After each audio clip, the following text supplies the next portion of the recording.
जय गुरु to all. हाँ जी। ये प्रॉपर्टी लॉ का हम लोग 17th क्वेश्चन जो है हम लोग आज समझेंगे।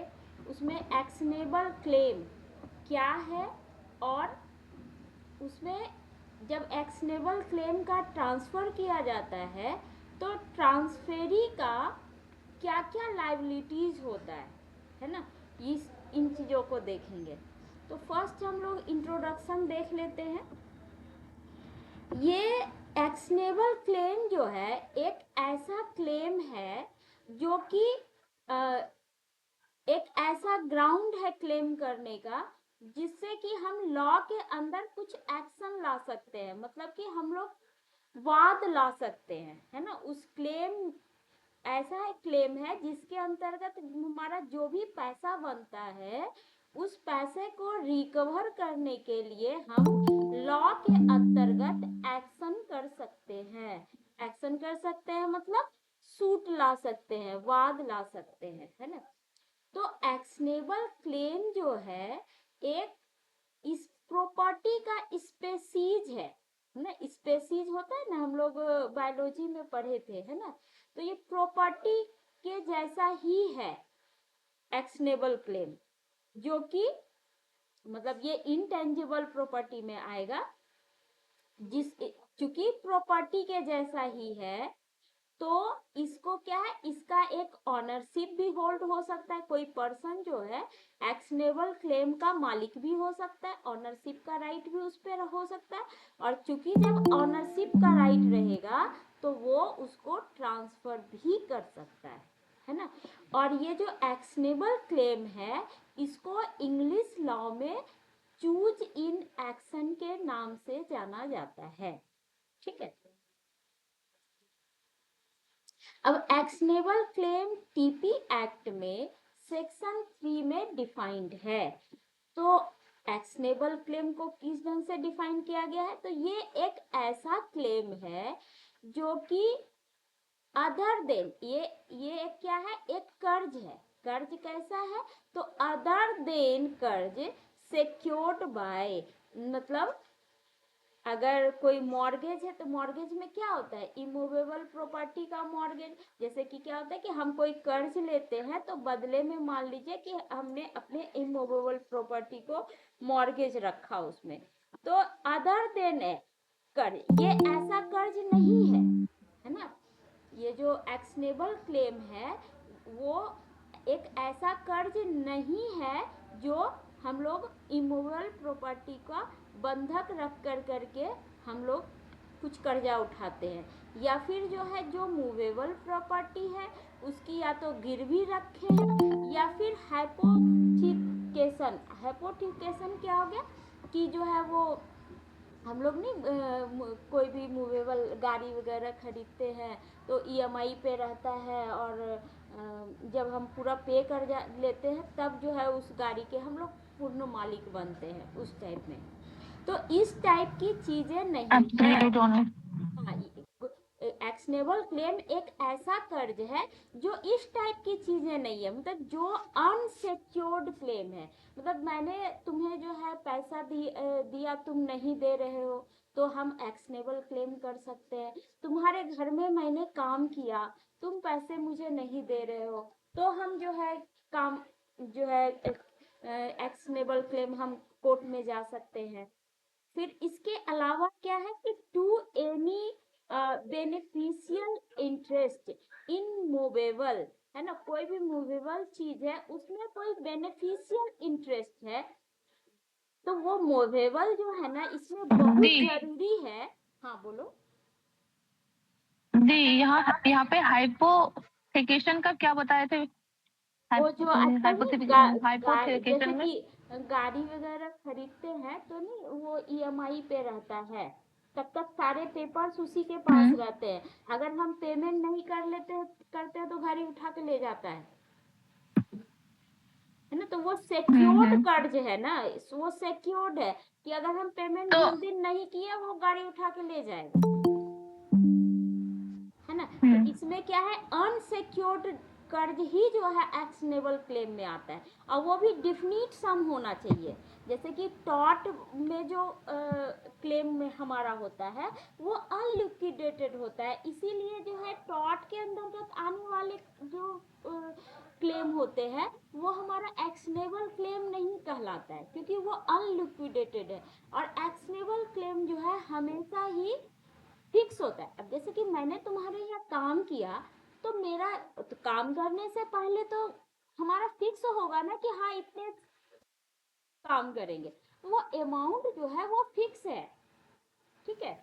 रेंट का जो है एरियर जो है वो एक्शनेबल क्लेम कहता है, तो रेंट तो फिक्स है ना, तो हमेशा एक्शनेबल क्लेम फिक्स अमाउंट का होता है और अनसिक्योर्ड होता है, ठीक है। उसके बदले में कुछ सिक्योरिटी नहीं डाली जाती है, जैसे ये सब में सिक्योरिटी डाला हुआ है ना, ये सब में, तो ये सब जो है एक्शनेबल क्लेम में नहीं आएगा। अच्छा, इसमें जो मूवेबल की बात हो रही है, यहाँ पे बहुत जरूरी है कि पोजीशन जो है किसी और के पास रहे, ठीक है। वो उसके पोजीशन के लिए हम इंटाइटल्ड जरूर है, लेकिन जिसमें हम क्लेम कर रहे हैं उसमें पोजीशन हमारे पास नहीं है, एक्चुअल या कंस्ट्रक्टिव, है ना। एक्चुअल का क्या मतलब हुआ कि उसका पोजीशन सच में मेरे पास नहीं है, मतलब वहां पे मैं नहीं रह रही हूँ, उस पर किसी और का कब्जा है। ये कंस्ट्रक्टिव क्या होता है, जैसे कंस्ट्रक्टिव पोजीशन क्या होता है, मान लो कि जो है कोई घर है, उसमें हम रह तो नहीं रहे हैं, लेकिन उसका चाबी मेरे पास है, तो क्या कहा जाएगा, मेरे ही कब्जे में है, ऐसा ही कहा जाएगा ना। तो ये इस टाइप का चीजें कंस्ट्रक्टिव में आ जाती है कि मेरा उसमें कंस्ट्रक्टिव पोजीशन है। तो वही यहाँ पे बोला गया है कि वो जो मूवेबल है उसमें जो हमारा इंटरेस्ट है वो एक्शनेबल क्लेम तब कहलाएगा जब उसके पोजीशन के लिए हम इंटाइटल्ड तो हैं, पर उसका एक्चुअल या कंस्ट्रक्टिव किसी भी ढंग का वो हमारे पोजीशन में नहीं होना चाहिए। जो भी क्लेम कर रहा है तो उसके पोजीशन में नहीं होनी चाहिए, ठीक है। उसके बाद आगे देखते हैं कि ये जो है सिविल कोर्ट उसको रिकॉग्नाइज कर सके एफोर्डिंग ग्राउंड फॉर रिलीफ। जो भी तुम उसमें जो है हम उसमें जब बाद लेके जाते हैं कोर्ट में, तो उसमें जो भी हम रिलीफ मांग रहे हैं तो उसको सफिशिएंट ग्राउंड होना चाहिए कि कोर्ट उसको रिकॉग्नाइज करे कि हाँ ठीक है ये तो क्लेम बन रहा है इसमें इसका, है ना। तो सफिशिएंट ग्राउंड होना चाहिए। वेदर सच डेट और जो फाइनेंशियल इंटरेस्ट है, या तो ये फाइनेंशियल इंटरेस्ट है या फिर जो कर्ज है ना, वो जो है एग्जिस्टेंट भी होना चाहिए, यानी कि पेएबल एट प्रेजेंट, यानी कि हमने कहीं काम किया और मेरा भी भाई पैसा बन रहा है, ठीक है। और ये एक्यूरिंग मतलब पेएबल इन फ्यूचर, जैसे इंश्योरेंस है ना। तो इंश्योरेंस में पैसा क्या होता है, मेरा फिक्स अमाउंट है, लेकिन वो अभी नहीं बनेगा। मान लीजिए कि वो 10 साल के लिए है, तो 10 साल के बाद जो है मेरा पैसा बनता है ना। तो वो क्या हो गया, पेएबल इन फ्यूचर। और कंडीशनल क्या हुआ कि due only if a condition is fulfilled. कोई ऐसा कंडीशन है उसके बाद जो है वो, जैसे कोई कर्ज है, वो कर्ज मेरे को तब जो है मिलेगा कर्ज का पैसा जब उसमें वो कंडीशन फुलफिल हो। द पैसा बनेगा पक्का है ना। यहाँ पे देखिए दो चीजें हैं, कंडीशनल और कॉन्टिजेंट दोनों में अंतर जो है हमको यहाँ पे समझना है। कंडीशनल क्या है कि पैसे मेरे बन रहे हैं, पर बनेगा कब, जब वो कंडीशन फुलफिल होगा। और कंटिजेंट क्या है कि वो कंडीशन फुल तब तो मेरा पैसा बनेगा, अब कंडीशन फुलफिल नहीं हुआ तो एट ऑल कोई भी पैसा मेरा नहीं बनेगा। ये अंतर समझ में आया, दोनों में क्लियर है। एक बार और बताइए। कंडीशनल का मतलब है मेरा पैसा बन रहा है, बस उसको पैसा मिलने का जब वो जैसे कि अभी हमने इंश्योरेंस के बारे में हमने जाना, ये फ्यूचर है ना। तो क्या है कि इसमें टाइम फिक्स है ना, कि 10 साल के लिए मान लो इंश्योरेंस है, तो जो है वो जो है इंश्योरेंस का पैसा कब मिलेगा, जब वो 10 साल पूरा हो जाएगा। 10 साल लेकिन पूरे यहाँ होंगे। पे हाँ। क्या है कि पैसा तो मिलना है, लेकिन कब मिलना है, 10 साल के बाद। तो पैसा इसमें भी मिलना है, ठीक है, जब ये कंडीशन फुलफिल हो जाएगा तो। ये फिक्स है, बस दोनों में अंतर बस इतना ही है कि 10 साल यहाँ पहले से फिक्स है, और यहाँ पे क्या है कि जब वो कंडीशन फुलफिल होगा, बस इतना ही अंतर है ये और इसमें। क्लियर हुआ? ठीक है। और ये क्या हुआ कि ये कंडीशन जो है ना, इसमें जो भी कंडीशन डाला हुआ है, वो कंडीशन फुलफिल होगा तभी पैसा मिलेगा, कंडीशन फुलफिल नहीं होगा तो नहीं मिलेगा। इसमें फिक्स नहीं है कि पैसा मिलेगा ही मिलेगा, वो कंडीशन पे डिपेंड करता है। और यहाँ पे है कि वो पैसा मिलेगा ये पक्का है, बस वो कंडीशन आज फुलफिल हो जाए तो आज मिल जाएगा, 10 साल के बाद फुलफिल हो जाएगा तो 10 साल के बाद मिलेगा। इसमें है कि वो कंडीशन जब फुलफिल होगा तभी मिलेगा, नहीं मिले फुलफिल हुआ तो नहीं मिलेगा। क्लियर? तो ये एक्शनेबल क्लेम जो है ये चारों ढंग की पॉसिबिलिटी को लेके चलता है, या तो अभी प्रेजेंट में पैसे बन रहे हो, या फ्यूचर में बन रहे हो, या वो पैसा जो है वो किसी कंडीशन पे आधारित है, या फिर जो है कोई ऐसा कंडीशन है जो कि मतलब अगर पैसा बन भी सकता है, नहीं भी बन सकता है, अगर वो कंडीशन फुलफिल होता है कि नहीं उस पर डिपेंड करता है। तो ये चारों ही केस में जो है अगर पैसा मेरा बन रहा है तो हम जो है एक्शनेबल क्लेम कर सकते हैं। ठीक है, पैसे उस पैसे को रिकवर करने के लिए हम कोर्ट जा सकते हैं उसके खिलाफ। ठीक है, ये है हमारा एक्शनेबल क्लेम।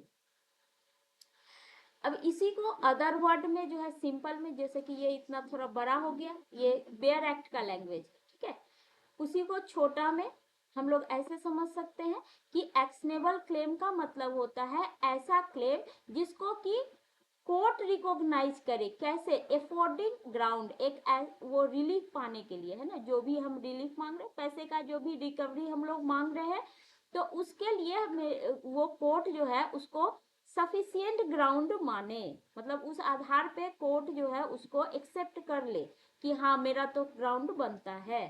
तो वो क्या है? इधर अनसेक्योर्ड डेट, ऐसा कोई कर्ज जिसको कि सेक्योर्ड नहीं किया गया है, या तो मूवेबल प्रॉपर्टी के मॉर्गेज से, या फिर जो है मूवेबल इमूवेबल के मॉर्गेज से, या फिर मूवेबल के जो है वो प्लेज, या फिर ये हाइपोथिकेशन के द्वारा, ये किसी भी ढंग से सिक्योर्ड ना हो, या फिर कोई ऐसा मूवेबल प्रॉपर्टी है जिसमें कि हमारा बेनिफिशियल इंटरेस्ट है, तो उस केस में क्या है कि वो जो मूवेबल प्रॉपर्टी है वो हमारे पोजेशन में नहीं होना चाहिए किसी भी ढंग का, एक्चुअल या कंस्ट्रक्टिव। और जो वो क्लेम है वो या तो प्रेजेंट में पेएबल हो, फ्यूचर में पेएबल हो, या कंडीशनल या कंटिजेंट नेचर का हो, किसी भी ढंग का हो, तो ये जो है एक्शनेबल क्लेम कहलाता है। ठीक है, तो अब इसमें देखिए कुछ केस लॉ वगैरह है, तो इसमें ये केस है, इसमें कहा गया है कि right to claim benefit of a contract for the purpose of goods beneficial interest under a subsisting contract is an actionable claim. मतलब कि जो है जैसे कि हमने एक कॉन्ट्रैक्ट किया, ठीक है, किसी से, उसमें क्या है, गुड को परचेज करने का जो है ये कॉन्ट्रैक्ट किया, तो अब जो है मान लो कि सामने वाला जो है नहीं देता है गुड, किसी भी वजह से वो हमको डिलीवर नहीं करता है, तो यहाँ पे मेरा क्लेम बनेगा ना बेनिफिशियल कि वो जो गुड था, हम जो है उसको जो है आपसे 10 रुपया में खरीद के हम कल को जो है उसको 12 रुपया में बेचने वाले थे, तो वो 2 रुपया का मेरे को नफा होता, क्योंकि आपने नहीं दिया, कॉन्ट्रैक्ट को ब्रीच किया, तो यहाँ पे क्या है कि मेरे को तो घाटा लग गया ना। तो ये जो बेनिफिट है था मेरा, बेनिफिशियल इंटरेस्ट था, तो ये जो है मेरा एक्शनेबल क्लेम कहलाएगा। ठीक है, दूसरा क्या है, एरियर ऑफ रेंट, है ना, तो ये जो एक मतलब कि मेरे यहाँ किराएदार है, वो जो है 5 महीने से हमको किराया नहीं दे रहा है, है ना, एरियर बन गया, है ना, वो दे नहीं रहा है, तो हम जो है उस एरियर को, मतलब जो भी रेंट है उसको पाने के लिए हम केस कर सकते हैं। ठीक है, इसमें कह रहा है कि ए शेयर इन पार्टनरशिप, है ना, पार्टनरशिप का कुछ हमने कंपनी खोला हुआ है, उसमें मेरा जो शेयर बनता है ना, उस पार्टनरशिप में, तो वो जो मेरा शेयर बनता है वो एक्शनेबल क्लेम कहलाएगा। दूसरा क्या है कि डिजॉल्व पार्टनरशिप, ऐसा कोई पार्टनरशिप का हमारा कोई फर्म हमने खोला था जो कि डिजॉल्व हो गया है, जो खत्म हो गया है, तो जो खत्म हो गया है तो हम, चूंकि हम उसमें पार्टनर थे, तो उसमें मेरा इंटरेस्ट तो निकलेगा ना, जब खत्म होगा तो जो भी उसका एसेट होगा उस कंपनी का, जो भी बचा हुआ, तो जो भी पार्टनर है उसके बीच में उसका डिवीजन होगा, डिस्ट्रीब्यूशन होगा, तो उसका जो इंटरेस्ट बनेगा वो भी एक्शनेबल क्लेम है। मान लो कि हमारा जो इंटरेस्ट बन रहा है वो नहीं दे रहा है या हमको कम दे रहा है, तो हम कोर्ट जा सकते हैं। उसके बाद है कि money due under insurance policy, है ना, किसी इंश्योरेंस में जो है हम कह रहा है जो भी पैसा बन रहा है, वो मान लो कि कम दे रहा है, इंश्योरेंस कंपनी जो है कुछ घपला कर रही है, नहीं दे रही है किसी वजह से, है ना, तो वो जो हमारा पैसा बनता है वो एक्शनेबल क्लेम है। फिर आपका जो है ये वाला केस है, उसमें क्या है कि fix deposit in a bank, bank में जो हम पैसे जमा करते हैं एफडी के रूप में, वो भी एक्शनेबल क्लेम है। बैंक मान लीजिए नहीं दे रही है वो फिक्स डिपॉजिट का पैसा किसी भी कारण से, तो होल्ड पे डाले हुई है, आनाकानी कर रही है, तो हम लोग कोर्ट जा सकते हैं। ये सारे एक्शनेबल क्लेम कहलाते हैं। ठीक है, अब देखते हैं कि कौन सा एक्शनेबल क्लेम नहीं है। तो कौन सा नहीं है, तो कोई भी सिक्योर कर्ज, है ना, कोई भी सिक्योर डेट है, अब जैसे कि मॉर्गेज से है, हम लोग आगे भी देखा प्लेज से है, तो वो सारे जो है, जो कोई भी सिक्योर डेट है, किसी भी ढंग, कोई भी डेट है उसका किसी ढंग से भी सिक्योरिटी दिया हुआ है, तो वो एक्शनेबल क्लेम नहीं होगा। एक बार नेक्स्ट, सिक्योर डेट को डिफाइन करेगा पूजा दी, एक बार फिर से मतलब जैसे कि हमने जो है आपसे 10 लाख कर्ज लिया, ठीक है, उसके बदले में मैंने अपना एक जो है मान लीजिए मेरे पास 10 लाख है ना, मान लीजिए मेरे पास जो है 1 किलो सोना है, वो हमने आपको जो है गिरवी जो है उसका रख दिया, तो ये एक्शनेबल क्लेम नहीं कहलाएगा। ठीक है, या फिर ठीक जो ठीक। है हमने 10 लाख दिया, तो उसके बदले में हमने जो है एक प्रॉपर्टी आपके यहाँ बंधकी रख दी है, तो ये एक्शनेबल क्लेम नहीं कहलाएगा। मतलब ठीक है, सिक्योर्ड में कुछ ऐसा चीज हमने रखा है बदले में, तो हाँ उसमें एज अ एक्शनेबल क्लेम का सिक्योरिटी। हाँ, एज ए हाँ। सिक्योरिटी, हाँ, मतलब या तो इमूवेबल प्रॉपर्टी है तो मॉर्गेज, या फिर जो है मूवेबल प्रॉपर्टी है तो आपका मान लीजिए वो जो प्लेज है ना, गिरवी, है ना। और ये मेसने प्रॉफिट होता है, जैसे किसी का, जैसे कि किसी चीज़ पे हमने कब्जा कर लिया ना, कब्जा कर लिया, या फिर जो है रेंट पे ही है, उसमें हमने कुछ जो है लीज पे ही है, हमने उसमें कुछ कंस्ट्रक्शन कर लिए, तो अब वहाँ पे जो मेरा इंटरेस्ट आकर के वहाँ पे जो कुछ पैसा मेरा बन रहा है, वो जो है मेसने प्रॉफिट कहलाता है। तो चूंकि ये जो है अनसर्टेन अमाउंट होता है, इस वजह से ये एक्शनेबल क्लेम में नहीं आता है। ठीक है, और दी ये है, एक और एक और। तो नेशनल प्रॉफिट जो है ना, वो ये होता है कि जैसे कोई किसी के कब्जे में, इलीगल कब्जे में है, ठीक है, प्रॉपर्टी, और उसमें अच्छा। कुछ उसने अपना पैसा लगा दिया उस प्रॉपर्टी में, कुछ अपना पैसा लगा हाँ दिया, तो अब जो है उससे कुछ इनकम आ रहा है, तो वो जब, अगर मान लो कि कल को उसका जिसका भी वो प्रॉपर्टी है उसको वापस करना पड़ा, तो ये बोलेगा ना कि हम खुद से कंस्ट्रक्शन किए हैं इसके ऊपर ये वाला, या उससे हम्म। जो भी बेनिफिट आ रहा है, तो वो चीज तो उससे रिकवर करने की कोशिश करेगा ना वो, क्योंकि वो तो हाँ हाँ प्रॉपर्टी ही वापस करेगा ना, जो उसने खुद कंस्ट्रक्शन कर लिए वो पैसे तो उससे वापस लेगा ना। हाँ तो वो ना कुछ हाँ। अनसर्टेन अमाउंट कहलाता है, वो अनलिक्विडेटेड में आता है, इस वजह से जो है ना वो कोर्ट डिसाइड करेगी, इसलिए तो अनसर्टेन हो गया, अनसर्टेन अमाउंट होने की वजह से क्या है कि ये एक्शनेबल क्लेम में नहीं आता, मेसने प्रॉफिट। ठीक है, फिर ये कॉपीराइट वगैरह ठीक। ये भी नहीं आता। दूसरा, the right to recover damages for breach of contract. Breach of contract होता है तो वहां पे भी जो अमाउंट जो आपका डैमेज हुआ तो उसको जो रिकवर करने का राइट होता है उसमें भी जो है वो एक्शनेबल क्लेम नहीं होता है। ठीक है, ये रिकवर करने के लिए तो जो भी है वो केस करेगा ही, लेकिन इसके अंतर्गत नहीं आता है ना। इसके इसको टीपी उसका जो भी होगा वो क्लेम आपका इसके अंतर्गत नहीं आएगा, क्या कहते हैं, टीपी एक्ट के अंतर्गत नहीं आएगा। ठीक है, अब इसमें देखिए कुछ इलस्ट्रेशन दिए हुए हैं, जैसे कि ए जो है बी को जो है कुछ पैसे ए को बी ने कुछ पैसे दिए हुए 1,000 रुपये, तो बी का क्लेम बनता है ना वो 1,000 रुपये का, है ना। मैंने आपको 1,000 रुपये दिए हुए, तो अब आपसे मेरे को 1,000 रुपये लेने हैं ना, मेरा क्लेम है, आप नहीं दे रहे हो तो क्या है, ये एक्शनेबल हाँ है, हम कोर्ट जा सकते हैं। बिजली में। फिर दूसरा क्या कि ए जो है तो 1,000 दी दी दी हाँ अच्छा दी, दी इसमें अमाउंट भी डिफाइन किया गया है कि कितना अमाउंट कितना कैसे हाँ, होगा जो ये जाएंगे फिक्स हम लोग होना कोर्ट। चाहिए, ये अमाउंट फिक्स होना चाहिए। फिक्स तो होना चाहिए, लेकिन इसको डिफाइन किया गया क्या कि 1,000 से ऊपर होना चाहिए, 10,000 होना चाहिए, मिनिमम कितने होने चाहिए, नहीं मैक्सिमम कितने होने ये चाहिए? ये नहीं है कि कितना, जो भी हो सर्टेन अमाउंट होना चाहिए। ये तो जस्ट 1,000 रुपया लिखा है ये इसके लिए, मतलब जस्ट एग्जांपल है ये। यहाँ पे 10 उसका लाख कोई लिख दो, लिमिट सर्टेन नहीं है। अमाउंट, हाँ, या फिर 100 रुपए भी लिख दो। हाँ 100 रुपया लिख दो, 1 रुपया लाख लिख दो, रुपया भी 10 लिख लाख सकते लिख हैं, दो, जो भी अमाउंट हो। कुछ भी अमाउंट हो लेकिन वो सर्टेन होना चाहिए, फिक्स्ड हाँ होना सर्टेन चाहिए। होना चाहिए।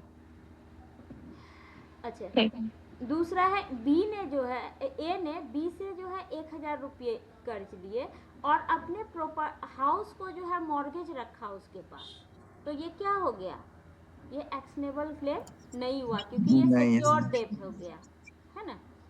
अब यहाँ पे देखिए ए ने हाँ जो हाँ कॉन्ट्रैक्ट किया बी के साथ, ये ये कॉटन का जो है गोल्ड, ये कॉटन खरीदने के लिए, ठीक है, ऑन ए फ्यूचर डेट, है ना, किसी एक डे पे जो है कॉन्ट्रैक्ट किया कि हमको जो है कॉन्ट्रैक्ट किया सेल करने के लिए, तो बी का जो है उस पे जो है बेनिफिशियल इंटरेस्ट बना, क्योंकि ये खरीद करके हो सकता था उसको मार्केट में बेचता जो भी है, तो उसमें उसका हाँ, या फिर जो फायदे भी में उपयोग ही करता, जो भी है उसका कोई भी तो इंटरेस्ट उस पर है ही, तो ये जो बेनिफिशियल इंटरेस्ट है उस कॉटन में, तो ये जो है एक्शनेबल क्लेम है। अगर वो डिलीवर नहीं करता है तो वो एक्शनेबल क्लेम के तहत वो कोर्ट जो में जा सकता है। ठीक है, अब यहाँ पे क्या लिखा है कि ए जो है कॉन्ट्रैक्ट कर रहा है बी से कुछ सामान खरीदने के लिए, ठीक है, ऑन ड्यू डेट ए क्या करता है कि डिलीवरी देने में फेल कर जाता है, तो बी को क्या, अब बी, ये तो ए ने डिलीवरी दिया नहीं, तो क्या लिया नहीं, सॉरी, ए ने डिलीवरी नहीं लिया, सामान नहीं लिया इससे, तो अब बी बेचारा क्या करेगा, उसने ओपन मार्केट में सामान को बेचा और जल्दी जल्दी में जो बेचा उसको 100,000 रुपये का लॉस हो गया, तो यहाँ पे क्या ये एक ढंग से ब्रीच ऑफ कॉन्ट्रैक्ट हुआ है। ठीक है, तो यहाँ पे बी का जो राइट है क्लेम करने का, डैमेज जो ये 1,000 रुपया हुआ, ये डैमेज अपना वसूलेगा, लेकिन बात है कि ये एक्शनेबल क्लेम नहीं है। ठीक है, हम लोग ऊपर भी देखे हम लोग कि ब्रीच ऑफ कॉन्ट्रैक्ट जो है वो उसमें जो लॉस होता है, उसमें जो डैमेजेस होते हैं वो एक्शनेबल क्लेम में नहीं आते हैं। ठीक है, तो हमारे जो अक्सर सवाल पूछा जाता है एमसीक्यू में, वो अक्सर इस टाइप का तो फिर सवाल उसको बहुत,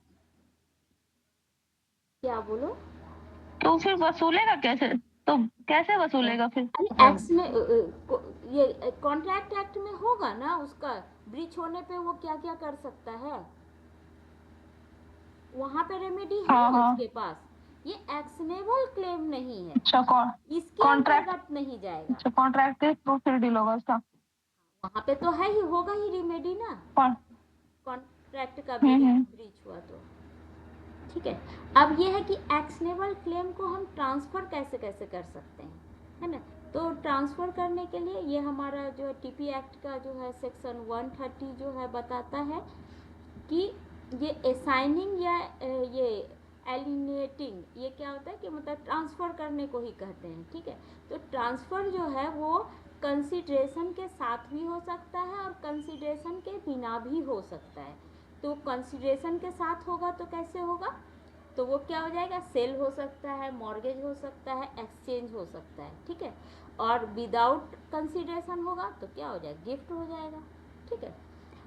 नेक्स्ट है कि ट्रांसफ़र जो है इफेक्ट में कैसे आएगा, तो इफेक्ट में आएगा एक इंस्ट्रूमेंट बनाना पड़ेगा इन राइटिंग, है ना, एक रिटन में ऑरल नहीं चलेगा, ठीक है।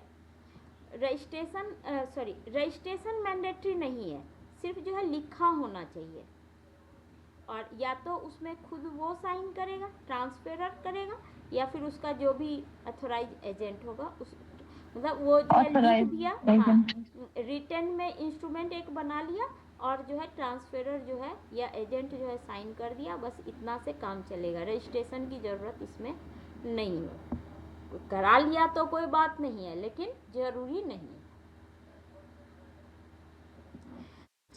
ये एक केस है, इसमें कहा गया कि जो है no need to make a separate instrument, है ना, अलग से भी इंस्ट्रूमेंट बनाने की ज़रूरत नहीं है, अलग से पेपर बनाने की ज़रूरत नहीं है। और जो इंस्ट्रूमेंट है आपका, जो भी एक्शनेबल क्लेम है, उसके पीछे में अगर इंडोर्समेंट कर दिया, यानी कि पीछे में हमने लिख दिया कि अब ये क्लेम जो है पिंकी को दिया जाए, तो बस वो तुम्हारे को इतना करके हम सिग्नेचर कर दिए तो वो जो एक्शनेबल क्लेम है वो तुम्हारे को ट्रांसफ़र हो जाएगा, ठीक है।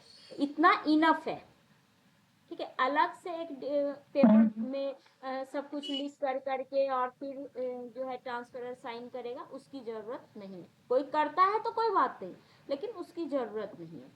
अच्छा, इफेक्ट में कब आएगा, तो takes effect from the date of execution, जिस दिन जो है वो पेपर बन कर करके उस पर साइन हुआ या पीछे में इंडोर्समेंट करके जैसे ही उसने साइन किया ट्रांसफेरर ने, उसका वो जो है इफेक्टिव हो जाएगा उसी समय, और vest all the right and remedies of the transferor to transferee, है ना।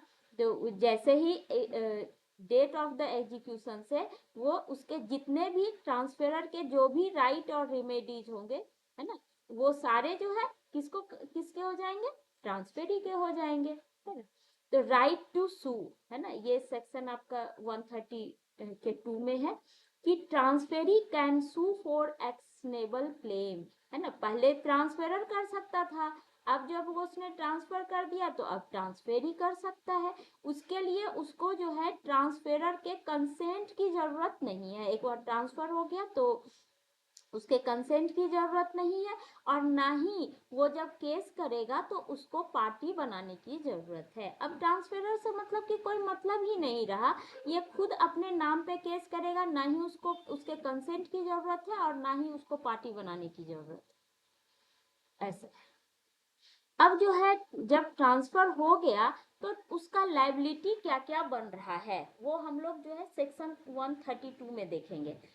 तो जब ही जैसे ही ट्रांसफर हुआ, द असाइनमेंट मतलब वही असाइन किया या फिर ट्रांसफर किया, वो वही चीज है कि जैसे ही ट्रांसफर हुआ तो ट्रांसफेरी जो है वो entitle to recover the claim, उस क्लेम को जो है रिकवर, जो भी पैसा उसका बन रहा है, अब तो ट्रांसफेरर ने ट्रांसफेरी को जो है ट्रांसफर कर दिया ना, तो अब जो है पैसा लेने का अधिकार किसका होगा, ट्रांसफेरी का होगा, है ना।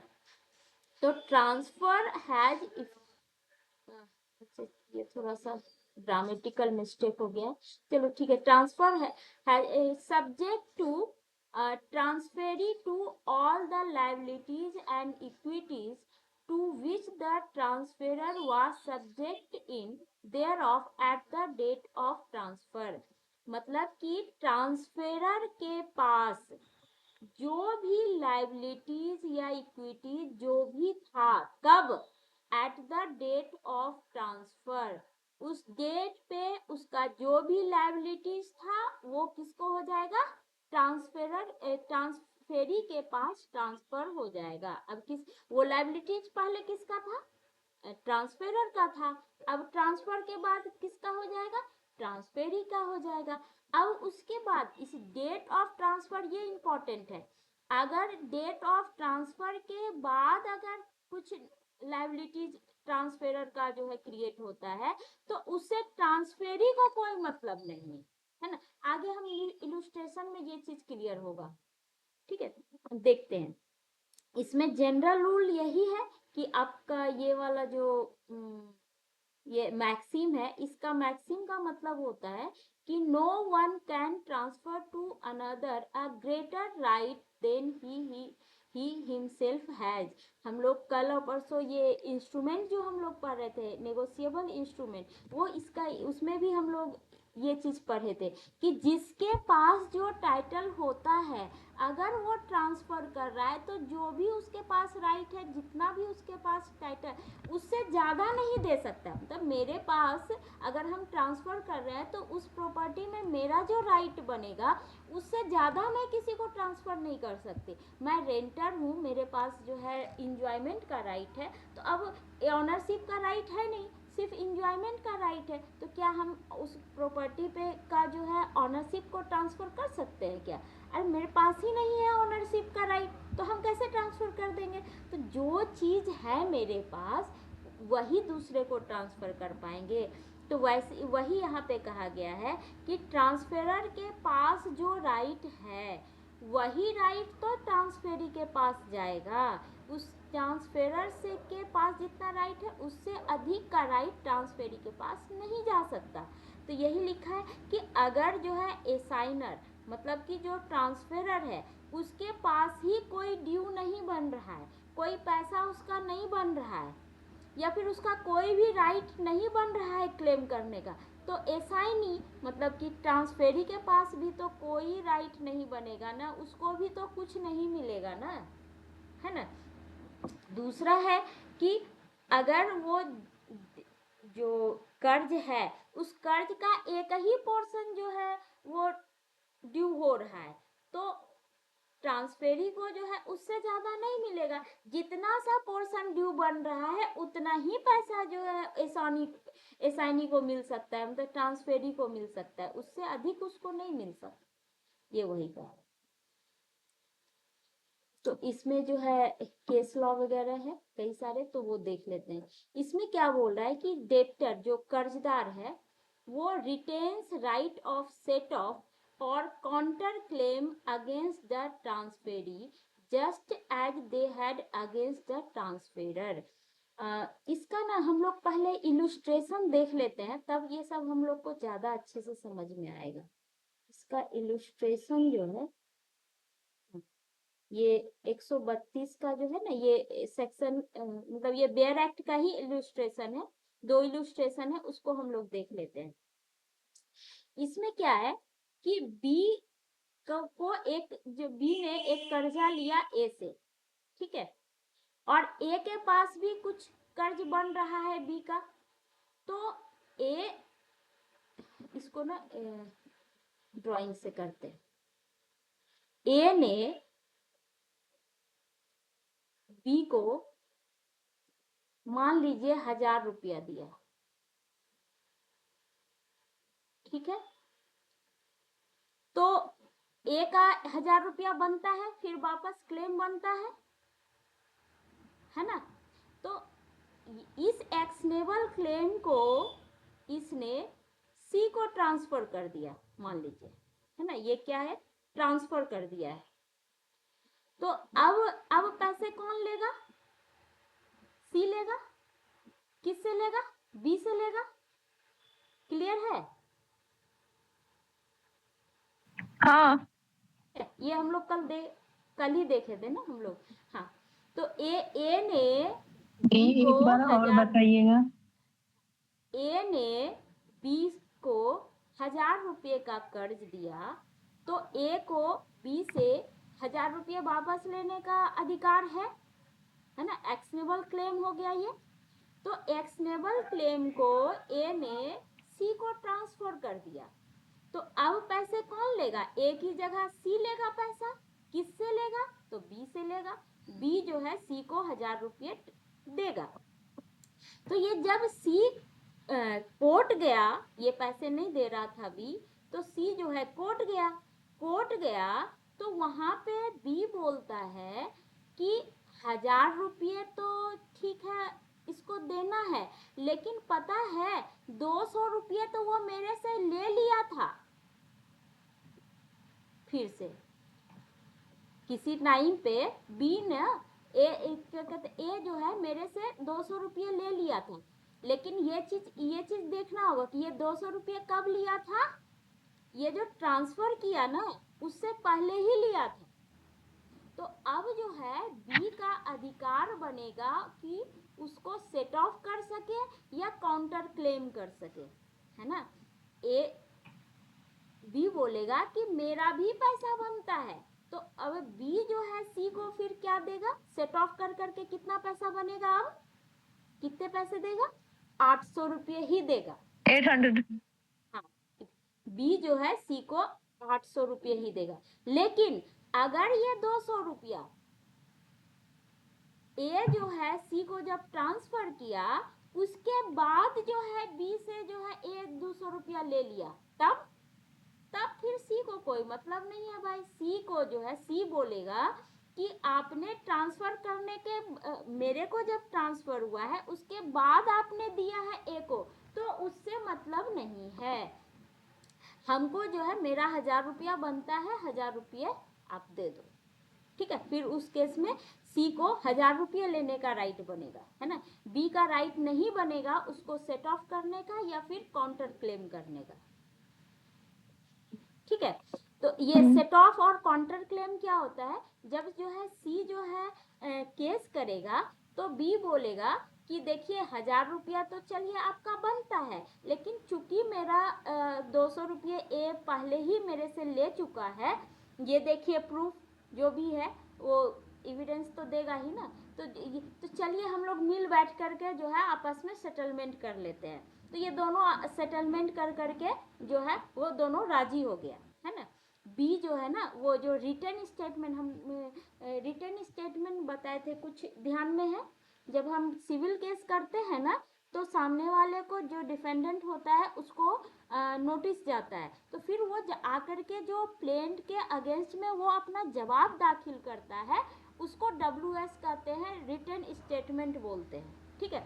तो उस रिटर्न स्टेटमेंट में बी लिख करके देगा कि मेरा भी 200 रुपया बनता है, वो इतने डेट में मतलब इस ट्रांसफर करने से पहले ही ए मेरे से 200 रुपये ले लिया था, इसलिए मेरा भी जो है 200 रुपये बनता है। नहीं तो उसके अलावा भी अलग से जब वो पिटीशन बना करके अगर देगा तो वो काउंटर क्लेम कहलाता है कि ये सी बोलेगा कि मेरा 1000 रुपया बनता है, तो बी भी काउंटर क्लेम करेगा कि मेरा भी 200 रुपया बनता है, ठीक है। फिर कोर्ट डिसाइड करके बोले कि जो भी एविडेंस है वो सब चेक चेक करके कि हाँ भाई क्या कहते हैं सी का जो है 800 रुपये बनता है, और बी को ऑर्डर करेगी कि जो है तुम 800 रुपये सी को दे दो, है ना। तो दो चीजें हैं, काउंटर क्लेम और सेट ऑफ। तो ये यहाँ पे यही जो है दिया हुआ है,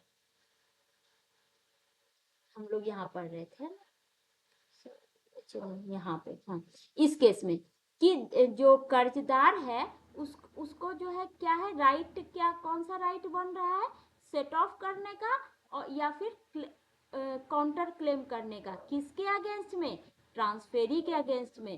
बी का जो राइट है सेट ऑफ करने का या फिर काउंटर क्लेम करने का किसके अगेंस्ट में है, ट्रांसफेरी के अगेंस्ट में है ना, इसके अगेंस्ट में नहीं है, क्योंकि ये तो ट्रांसफर कर चुका, अब ए से मतलब नहीं है, अब सी से मतलब है, सी ट्रांसफेरी के अगेंस्ट में ये राइट है, ठीक है। Just they had against the transferor, यानी ट्रांसफर करने से पहले ए के अगेंस्ट में जो इसका बी का राइट था, अब जो है ट्रांसफर करने के बाद बी का राइट बनेगा सी के अगेंस्ट में, ये यही बोल रहे हैं। तो अब क्या है कि transferee takes transfer only subject to the right of set off और काउंटर क्लेम। तो यहाँ पे बोल रहा है दूसरा ये में वही चीज को घुमा के कि जो है सी का जो राइट है वो सब्जेक्ट टू द इसका जो भी सेट ऑफ करने का या फिर जो काउंटर क्लेम है का जो राइट है उसके सब्जेक्ट में है ना, इसका जो भी राइट है उसके अनुसार ही इसको क्लेम मिलेगा सी को। इस केस लॉ में बताया गया कि this section also applicable on those actionable claim which has been purchased in, तो मतलब कि ये जो ट्रांसफर हो रहा है वो ट्रांसफर जो है कोर्ट सेल में अगर उसको सेल किया गया है या टू कोर्ट सेल या कोर्ट को सेल किया गया है, वैसे में भी जो है ये जो सेक्शन है वो एप्लीकेबल है। ये कोर्ट सेल पता नहीं क्या होता है, मतलब कोर्ट का डिग्री होने के बाद जो सेल होता है किसी चीज का वो है, ये क्या है पता नहीं, जो भी हो। The question of payment of consideration is one between the assigner and assignee, है ना। तो ये जो ट्रांसफर हुआ है ए और सी के बीच, तो सीधी सी बात है सी ने कुछ वैल्यू लेकर के, हमने पढ़ा ना कि कंसिडरेशन से भी ट्रांसफर हो सकता है या फिर ए सी को गिफ्ट कर सकता है, दोनों ही तरह का हो सकता है। तो मान लीजिए कि कंसिडरेशन ये असाइनी है यहाँ। हाँ, एसाइनर एसाइनी भी बोल सकते हो या ट्रांसफेरर ट्रांसफेरी बोल दो, ठीक है। इंडोर्समेंट करके भी होता है ना, तो उसको असाइनमेंट भी कहते हैं, इसीलिए असाइनर और असाइनी वर्ड यूज हुआ है, ठीक है। तो ए जो है यहाँ पे जो ट्रांसफर किया है सी को, तो मान लीजिए कि वो कंसिडरेशन लेकर के किया है, तो मान लो कि कंसिडरेशन जो है वो प्रॉमिस्ड हो, ऐसा भी तो हो सकता है सेल में, है ना, कि प्रॉमिस्ड भी हो सकता है, पार्टली पेमेंट भी हो सकता है या फुल्ली प्रॉमिस्ड भी हो सकता है। तो मान लो कि जो है ये जो ट्रांसफर हुआ है वो उसमें कुछ पैसे बचे हुए हैं, तो जो है बी जो है बोल रहा है कि तुम लोग का तो ट्रांसफर ही अभी जो है पूरा नहीं हुआ है, हम जो है ट्रांसफर करके आओ तब हम जो है तुम्हें पैसे देंगे, है ना। तो कोर्ट कह रही है कि ये जो पैसे का जो पेमेंट है, पेमेंट ऑफ कंसिडरेशन है, वो तो असाइनर असाइनी के बीच है ना, ट्रांसफरर ट्रांसफेरी के बीच में है ना, इससे तुम्हारे को क्या मतलब, तुम्हारा जो पैसा बनता है वो तुम दे दो सी को। क्लियर। यहाँ पे वही बोल रहा है कि question of payment of consideration, ये तो असाइनर असाइनी के बीच है ना, तो जो डेप्टर है मतलब कि जो यहाँ पे बी है ना, कर्जदार जो है, वो कर्जदार जो है इस बात का एडवांटेज नहीं ले सकता है कि उस कंसिडरेशन का पेमेंट नहीं हुआ है उस ट्रांसफर के लिए, है ना। तो ये वही है कि ए और सी के बीच कुछ अगर कंसिडरेशन में कुछ फुल्ली पेमेंट नहीं हुआ है तो इस बात का एडवांटेज बी नहीं ले सकता, बी का जो भी क्लेम बनता है सी के अगेंस्ट में वो जो है बी को क्लेम देना होगा, ठीक है, वो पैसे।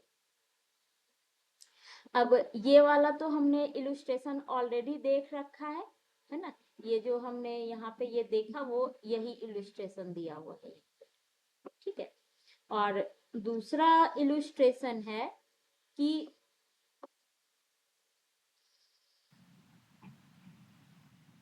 ए जो है एक बॉन्ड जो है बी के फेवर में कुछ बॉन्ड जो है एग्जीक्यूट किया, इसी फिगर में हम लोग देख लेते हैं कि ए जो है ना बॉन्ड एग्जीक्यूट किया 1000 रुपये का बी के फेवर में, ठीक है।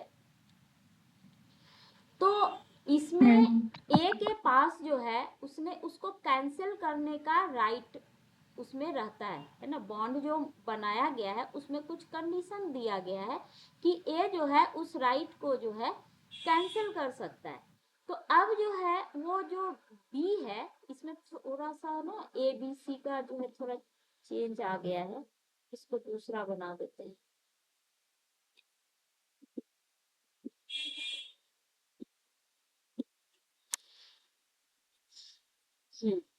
इसमें जो है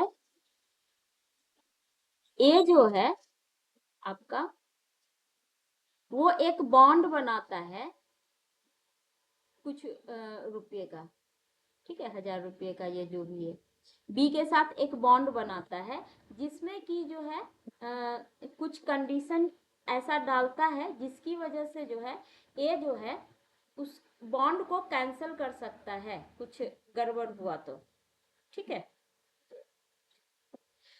तो कैंसिल कर सकता है। तो इसने बी ने क्या किया, फिर बी ने उस बॉन्ड को ट्रांसफर कर दिया सी को, है ना, बी ने फिर उसको ट्रांसफर कर दिया किसको, सी को। तो अब वो पैसे क्या होगा, सी जो है उसको बॉन्ड को जो है इन्फोर्स कराने की कोशिश करेगा, यानी वो बॉन्ड का जो है पैसा ए से लेने की कोशिश करेगा, है ना, सी जो है केस करेगा ए के अगेंस्ट में। अब जो है ए पैसा बी को देता, लेकिन जो है चूंकि बी ने ट्रांसफर कर दिया तो अब पैसा जो है चलता है कौन दे, सी पैसे सी को देगा। हाँ सी को देगा, लेकिन जो है ए जो है वो कुछ फ्रॉड किया था, है ना, ये कुछ कंडीशन में कैंसिल कर सकता था ना, ये अधिकार था। तो चूंकि फ्रॉड हुआ या कोर्सन हुआ या कुछ भी फेल्योर ऑफ कंसिडरेशन है, वो किसी वजह से क्या हुआ, ए ने उसको बॉन्ड को कैंसिल कर दिया, ठीक है। अब जो है ए को तो ये जो है इसी को तो पता था नहीं ये बात, बी ने सी को बताया नहीं था, ये गुड फेथ में ये इसने ट्रांसफर किया, सी ने ले लिया कंसिडरेशन दे करके। अब जो है सी जब इन्फोर्स कराने के लिए गया तब ये ए बोलता है कि ये तो जो है फ्रॉड से वो बॉन्ड बना था, मैंने तो उसको कैंसिल कर दिया, है ना। तो फिर क्या होगा, तो यहाँ पे लिखा है कि but A can refuse because the bond was invalid from the beginning due to those circumstances।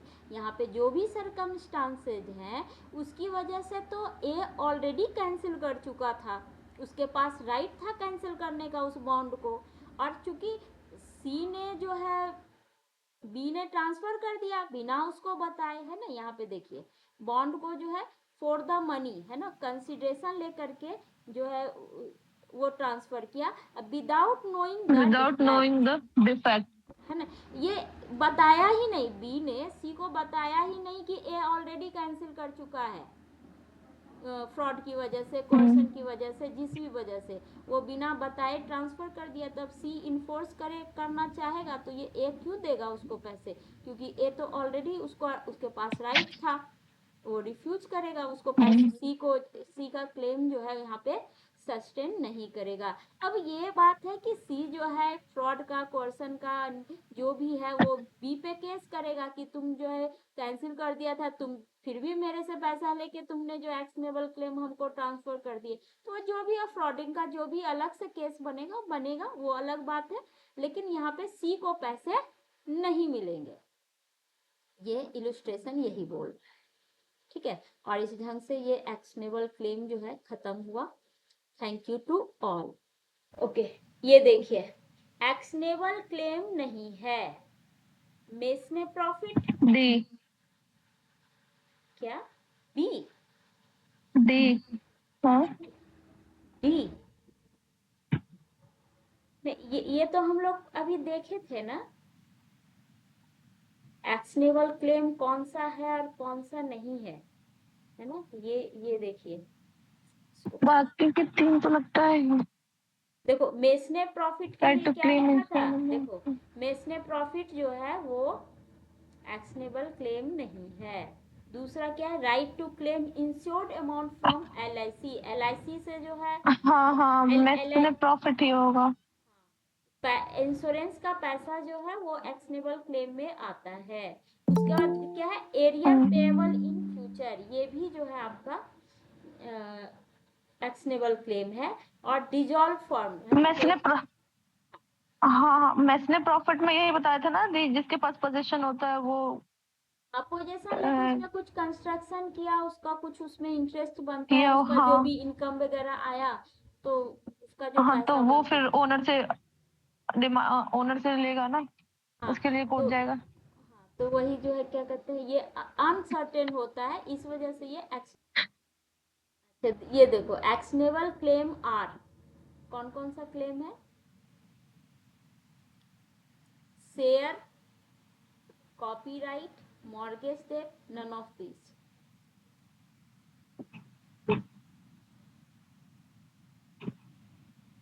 Share, ठीक है, शेयर क्या है, एक्शनेबल क्लेम है, ठीक है। कॉपीराइट, कॉपीराइट शायद नहीं है, हाँ कॉपीराइट एक्शनेबल क्लेम नहीं है, ठीक है। नहीं, मॉर्गेज डेट तो नहीं होगा, ये सिक्योर्ड डेट हो गया, तो ये नहीं होगा, है ना। तो आपका आंसर क्या हो जाएगा, शेयर इन अ कंपनी, ठीक है। अच्छा, इसमें बताओ कौन सा नहीं है, arrear of rent, arrear of maintenance, discretional sum, मतलब कोई ऐसा पैसा जिसको जो कि जो है जिसका कि अनिश्चित डिक्री हो। हो चुका है, नहीं डिक्री हो चुका है, कोर्ट अच्छा अच्छा ने अच्छा डिक्री दे दिया है, अच्छा अच्छा, ठीक है। डिक्रीटल है। और क्या है, money payable under life insurance, second B.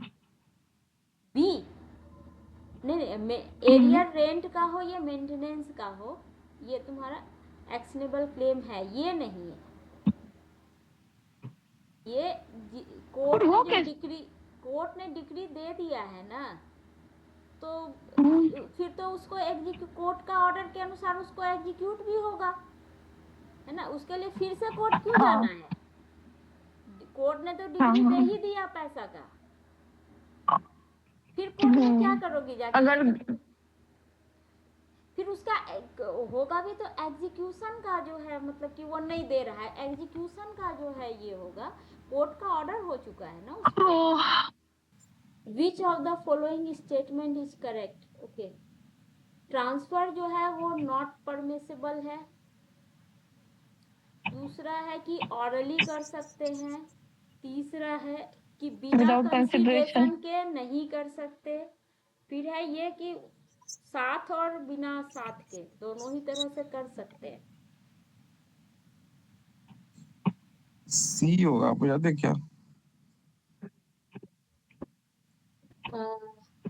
इसमें कौन सा करेक्ट है वो करना है, सी करेक्ट जो है, करेक्ट बोल रहा है तो इनकरेक्ट हो जाएगा। हाँ, हाँ ये तो इनकरेक्ट है, क्योंकि विदाउट और विथ दोनों कर सकते हैं ना, चल सकते हैं, हाँ। ये वाला, ये तो सही है यहाँ पे। फिर क्या बोल रहे हैं, affected only the I think execution of an instrument in writing, ठीक है, ये ना थोड़ा छोटा करना पड़ेगा तब आएगा पूरा, दिख रहा है ना, इंस्ट्रूमेंट इन राइटिंग ओनली थोड़े होगा, उसमें तो साइन भी होता है।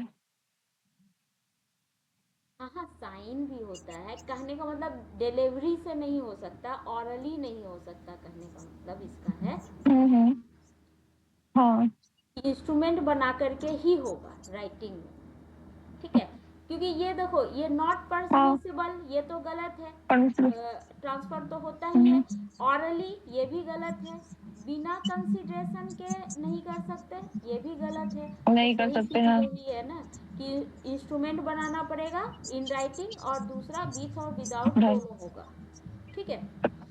हाँ अच्छा नेक्स्ट है, which one of the following property is transferable, अच्छा कौन सा ट्रांसफेरेबल है, देखो एक तो ये क्लेम, हायर अप्रेंट, दूसरा है इजमेंट, वो उसका डोमिनेट हेरिटेज के बिना, right to sue, mere right to sue, और एक्शनेबल क्लेम, किस चीज को हम ट्रांसफर कर सकते हैं, actionable claim. Actionable claim, actionable claim. अच्छा ये क्या बोल रहा है कि transfer of a right to enjoy property, है ना, प्रॉपर्टी को इंजॉय करने का राइट को ट्रांसफर हो रहा है, फॉर ए सर्टेन टाइम हो रहा है, एक्सप्रेस या इम्प्लाइड हो रहा है, ठीक है, इन परपेचुटी यानी कि फॉर लाइफ भर के लिए हो रहा है, in consideration of price paid, है ना, या तो जो है प्राइस को पे किया जा रहा है या फिर प्रॉमिस किया जा रहा है, ठीक है, पैसा हो सकता है, क्रॉप का शेयर हो सकता है, सर्विस हो सकता है, या कोई भी चीज जिसका की वैल्यू है लॉ के नजर में, है ना, और पीरियोडिकली मतलब कुछ समय समय पे हो रहा है, और या फिर स्पेसिफाइड ओकेजन या किसी अवसर पे, जैसे कि होली होली दे देंगे, या फिर जो है दशहरा दशहरा दे देंगे, यानी कोई ओकेजन पे जो है, टू द ट्रांसफेरर, ट्रांसफेरर को हम जो है पैसे दे रहा है, कौन दे रहा है, मतलब ये जो भी चीजें हैं वो दे रहा है, ट्रांसफेरर जो है को मिल रहा है, ट्रांसफेरी दे रहा है। ट्रांसफेरी इसको क्या कहते हैं, इस चीज को? लीज पहले तो होगा। इसी पे ध्यान दो, राइट टू एंजॉय किस में रहता है? सेल में तो नहीं होगा, ठीक है, इसमें ऑनरशिप है। लीज में या लीज मॉर्गेज में में? होगा, होगा। लीज मॉर्गेज दोनों में होगा। हाँ, लीज इंजॉयमेंट का, मॉर्गेज में, हाँ इंजॉयमेंट का एंजॉयमेंट राइट का हो राइट सकता दोनों में। है, लेकिन इस पे भी ध्यान हाँ, दीजिए। अब दूसरा इस पे ध्यान दीजिए, ट्रांसफेरर को मिल रहा है पैसे, दे कौन रहा है, ट्रांसफेरी। मॉर्गेज में क्या होता है, लीज में क्या होता है, इससे डिफरेंस हो जाएगा आपको। लीज में, अच्छा, मॉर्गेज में कौन किसको पैसा देता है, ट्रांसफेरर ट्रांसफेरी को देता है, या ट्रांसफेरी ट्रांसफेरर को देता है? ट्रांसफेरर ट्रांसफेरी को देता है। हाँ, यहाँ पे देखो उल्टा है कि ट्रांसफेरी ट्रांसफेरर को दे रहा है, यानी लीज। लीज है। रेंटर देगा ना, रेंटर देगा ना मकान मालिक को पैसे, हाँ। है ना। तो ये दो चीज से भी हम आंसर निकाल सकते थे, राइट टू एंजॉय और ट्रांसफेरी ट्रांसफेरर को दे रहा है। इतना सब चीज भूल भी जाओ तब भी आंसर जो है ये दो चीज से हमारा निकल जाएगा, ठीक है।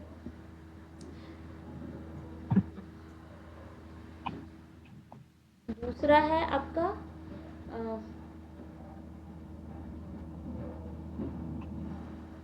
अच्छा, 137 के अनुसार जो है ट्रांसफर हो रहा है, क्या चीज एक्सक्लूड किया गया है, स्टॉक, शेयर, डिवेंचर। 7 हम लोग अभी पढ़े नहीं है ना। इसको नहीं पढ़े हाँ। 37 तो लास्ट वाला है ना दी, 130 से 137 तक लास्ट का सेक्शन है वो। ठीक है, हम लोग ये अब आया है तो इसका आंसर बस देख लेते हैं। इसमें ना 1 2 3 सब हाँ, है, ठीक है, इसका मैं क्या आंसर ए है, स्टॉक शेयर। ठीक है।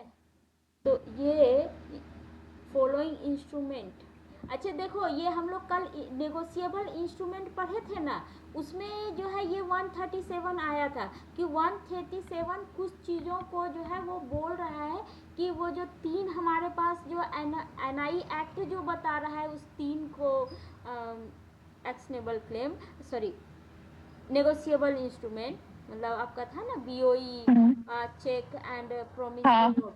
चेक इसके और अलावा भी promissory note। 137 क्या बोलता है कि इसके अलावा भी जो आपका बाय लॉ है, वो तो बाय लॉ था, और बाय कस्टम है ना, बाय कस्टम जो है ऑफ ट्रेड के अनुसार भी कुछ जो है एक्शनेबल, सॉरी, नेगोशिएबल इंस्ट्रूमेंट है। तो उसमें ये बोल रहा है कि 137 किसको किसको एक्सक्लूड कर रहा है, मतलब वो इंस्ट्रूमेंट नहीं है। तो उसमें कौन कौन सा नहीं है, स्टॉक, शेयर और डिवेंचर। डिवेंचर इसको जो है नेगोशिएबल इंस्ट्रूमेंट नहीं माना गया है। वो कौन नहीं मान रहा है, 137 सेक्शन बोल रहा है, ठीक है। ओके, नेक्स्ट है procedure of transfer of actionable claim. ये किस सेक्शन में दिया हुआ है,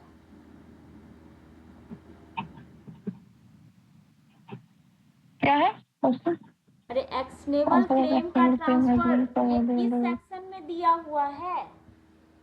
130 to 35 हाँ, बी। ये हो जाएगा। 130 तो हम लोग जान ही रहे हैं, तो 130 पढ़े, 132 पढ़े, तो मतलब 35 तक, ठीक है। Which one of the following pair is, अच्छा कौन सा करेक्टली मैच्ड है?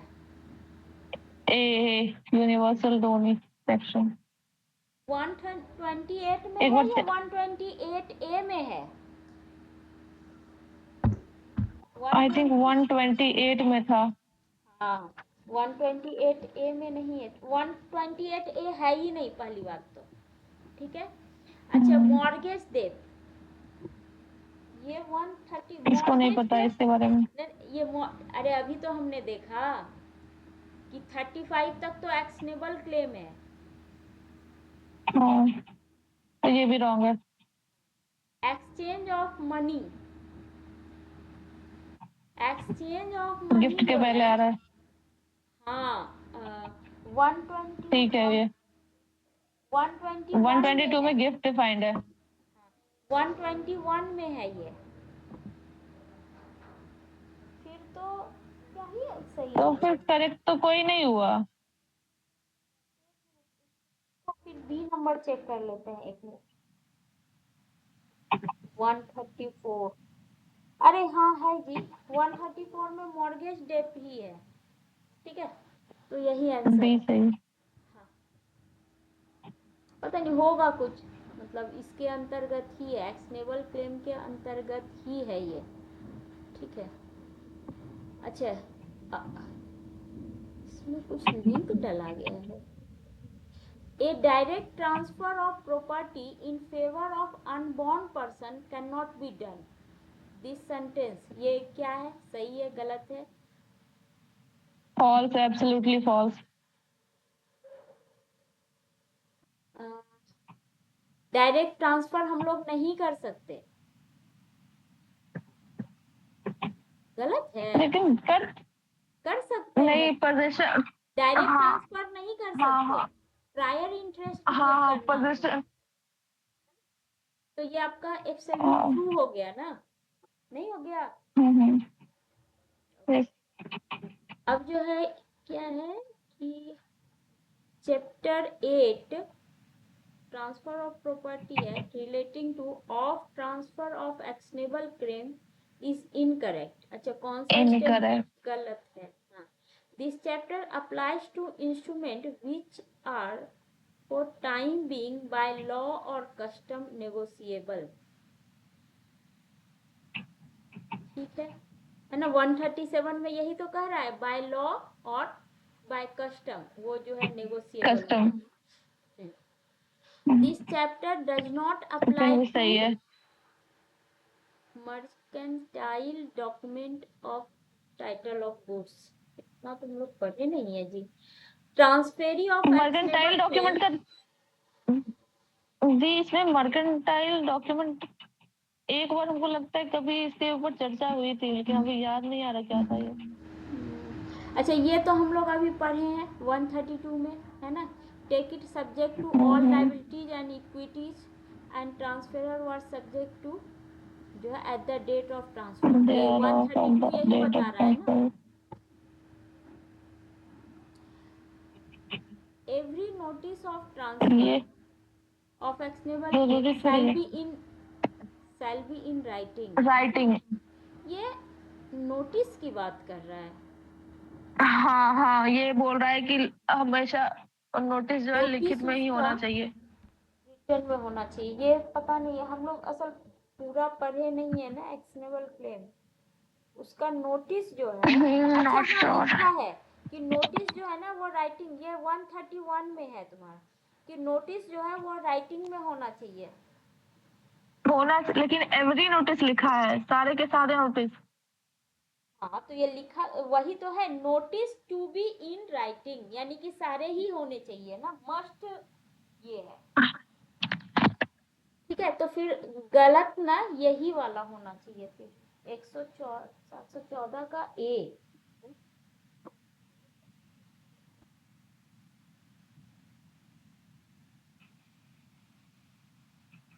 पता नहीं ए है गलत। हाँ ये गलत बता रहा है, पता ये क्या है। This chapter applies to instruments which are on the time being by law. इसका देखते हैं। ठीक है, 714 भी तो कुछ सारी चीजें पढ़े नहीं है ना, इस वजह से दिक्कत हो रही है। विच ऑफ द फॉलोइंग, ये भी 137 से कनेक्टेड है। ये शेयर ओनली। अच्छा, कौन कौन सा एक्सक्लूड किया गया है? अभी हम लोग देखे थे ना, स्टॉक, 3 शेयर किए गए और थे जिसमें डिवेंचर। शेयर और डिवेंचर। ए शेयर सही होगा। ओनली, शेयर ओनली, शेयर में ही तो सब कुछ आ जाता है ना पूजा दी। नहीं, तीनों अलग अलग चीज है ना। हाँ तीनों अलग, तभी डिबेंचर तो उसी अलग में आता है, डिबेंचर। कनेक्टेड चीजें होंगी, लेकिन तीनों को अलग अलग लिखा है तो अलग तीनों का डेफिनेशन तो जरूर अलग अलग होगा। थोड़ा सा हो सकता है कुछ चाहे अंतर स्टॉक मार्केट बोलिए या शेयर मार्केट बोलिए, बात तो एक ही है।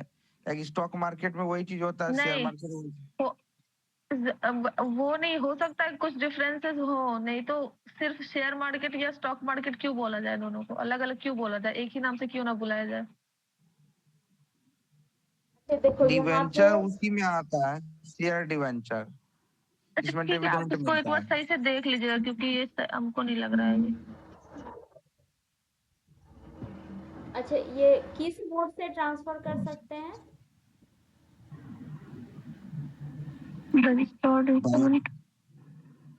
एग्जीक्यूशन, राइटिंग,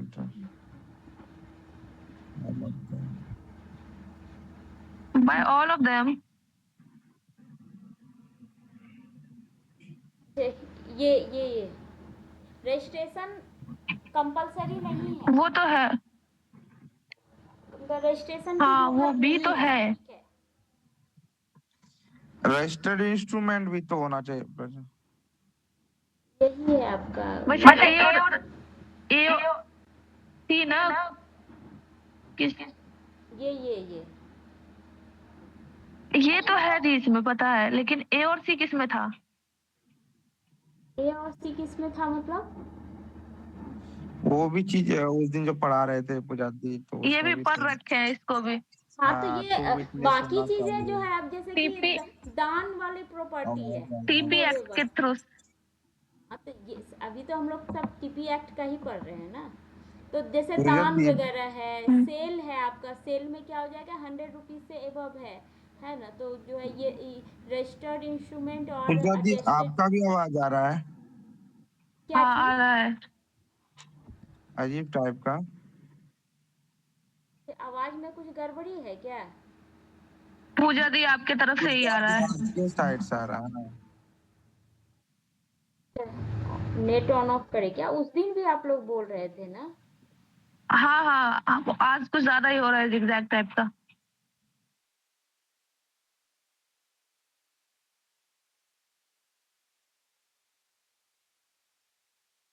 आ जाता है साइड से। आई थिंक पंखा चला रखी है क्या आप? नहीं नहीं नहीं पंखा नहीं नहीं, ध्यान है, अरे दिन में जो है ना वाईफाई खत्म था ना, तो ये मोबाइल के नेट से हम ऑन किए थे, ये वही हो गया था। अच्छा अब क्लियर है? पंखा का आवाज तो दूसरा होता है। अब कैसा है? अभी भी आ रहा है। सिस्टम से ही आ रहा है पुजारी। आप एक बार जो है ना ई कीजिएगा। अच्छा अभी तो नहीं, बाद में आप एक बार करिएगा उसको रिबूट करके। सिस्टम से आवाज है आपका, चाहे लैपटॉप से आ रहा हो या मोबाइल से। तो पंखा, लैपटॉप का पंखा का आवाज क्या?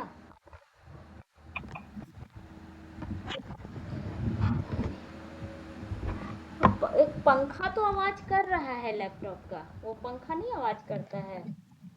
हाँ हाँ, वही हो रहा होगा। लैपटॉप का पंखा आवाज कर रहा है। हाँ वो आवाज कर रहा है अभी। लैपटॉप का पंखा नहीं आवाज करता है, कभी चलता है कभी नहीं चलता है, तो अभी चल रहा है वो। हाँ हाँ, वो हीट होने के बाद होता है वो हाँ हीट होने के नीचे से, तो बाद। उसका उतना आवाज तो आना नहीं चाहिए। ये सिस्टम में कहीं से और तरीके से आ रहा हो जाती है। एक बार उसको आप जो है ना अच्छा छोड़िए अपडेट ना, आप करके रिस्टार्ट कीजिए। आगे बढ़िए अभी। छोड़िए, अब हो जाता देखिए जो भी हम वाईफाई तो कनेक्ट कर दिए हैं, इसके बाद भी तो पता नहीं।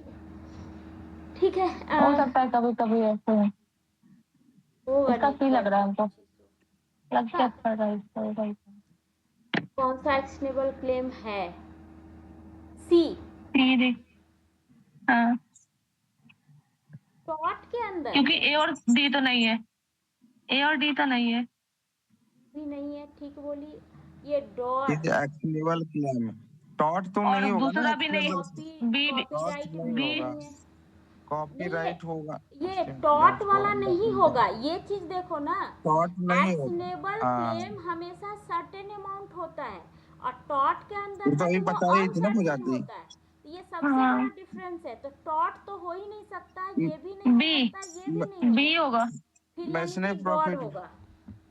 मुस्लिम वुमेन मैंने क्लेम प्रॉफिट फॉर नहीं होगा। अनपेड डावर, क्योंकि उन लोगों का जो डावर होता है उस रजिस्टर्ड इंस्ट्रूमेंट पे उसका सर्टेन अमाउंट लिखा होता है ना। हम्म। तो ये हो मैंने का भी जाएगा। सब पूजाती बताई कि वो नहीं होना चाहिए। हाँ मैंने हाँ हाँ। प्रॉफिट। 17 का भी, हाँ यही है। ठीक है। By which of the following means transfer of, कैसे कर सकते। अच्छा ये भी तो सेम सवाल आ गया आपका, है ना। कोई सवाल हाँ हाँ बी सी। कौन सा ट्रू है एक्शनेबल क्लेम को लेकर। Non transferable, orally transferable in some cases, instrument is must। Three. Instrument is must. ये होना चाहिए, हाँ यही है। ठीक है। नेक्स्ट है आपका कौन सा। इंस्ट्रूमेंट इज मस्ट में पूजाती क्या क्या आया जैसे। इंस्ट्रूमेंट इज मस्ट मतलब उसके लिए एक्शनेबल क्लेम का राइटिंग, डॉक्यूमेंट होना ही चाहिए। हाँ राइटिंग डॉक्यूमेंट होना चाहिए ट्रांसफर का, ऑरली नहीं चलेगा। मतलब उसका डीड बना होना चाहिए, जो डीड बनेगा। डीड, हाँ। डीड अलग से बना सकते हैं, नहीं तो इंडोर्समेंट के थ्रू भी कर सकते हैं। जो भी इंस्ट्रूमेंट बना हुआ है ट्रांसफर का, उसमें हाँ पीछे में लिख दिए कि ठीक है अब ये क्लेम जो है किसी और फलाने व्यक्ति को दो करके आप सिग्नेचर कर दिए, इंडोर्समेंट हो गया, अलग से डीड बनाने की जरूरत नहीं है। या फिर बना भी सकते हैं, वो मैंडेटरी नहीं है। ठीक है, इसीलिए तो यहाँ पे एसाइनी और एसाइनर वर्ड यूज हुआ है। ठीक है, इंडोर्सर इंडोर्सी वर्ड यूज हुआ है कि इंडोर्समेंट से भी काम चल जाता है। ठीक है, जैसे कल हम लोग इंस्ट्रूमेंट को ट्रांसफर कर रहे थे, है ना, वैसे ही यहाँ भी कर इसका सकते। ए हो जाएगा डेट। हाँ, कोर्ट का डिग्री, है ना, passed into a degree by the court. सही है। क्योंकि एरियर ऑफ रेंट तो होता है ना। ओके, कौन सा नहीं है, इसमें भी सेम सवाल है। लाइफ इंश्योरेंस, ये तो है। डिक्रीटल है सम, डिक्रीटल सम ये नहीं है। ये दोनों तो एरियर है। डिक्रेटर। डिक्रीटल डिक्रेटर सम नहीं है। क्या वही डिक्री हाँ पूजाती। डिग्री के हाँ बाद, हाँ, डिग्री के बाद जो देना कोई पड़ता है। पैसा क्लेम हम किए थे जिसका कि डिक्री हो चुका है ना, तो कोर्ट ऑलरेडी जो है बोल ही चुकी है कि ठीक है तुम्हारा वो पैसा है, तो अब जो भी जिसको भी पैसा मुझे देना है वो देगा, है ना, नहीं देगा तो फिर एग्जीक्यूशन में जाएंगे। ठीक है। ओके, अब देखते हैं क्लेम हैज एक्सेप्शन। कौन सा एक्सेप्शन है देखिए। हमको चारों में से कोई, तीनों में से कोई नहीं लग रहा। नॉट अच्छा अप्लाई है। ट्रांसफर ऑफ मेरीन और fire policy, vehicle insurance policy, none of the above policy.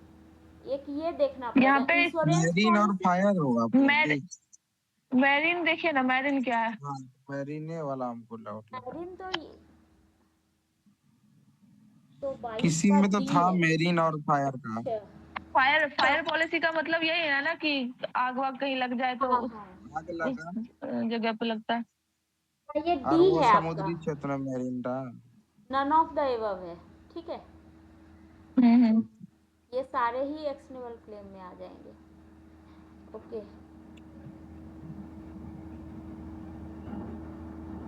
अच्छा ये जो बोल रहा है इंस्ट्रूमेंट इन राइटिंग से इफेक्ट में आएगा, but it does not have effect on negotiable instrument, area of rent, amount due, other under a letter of credit, none of the above।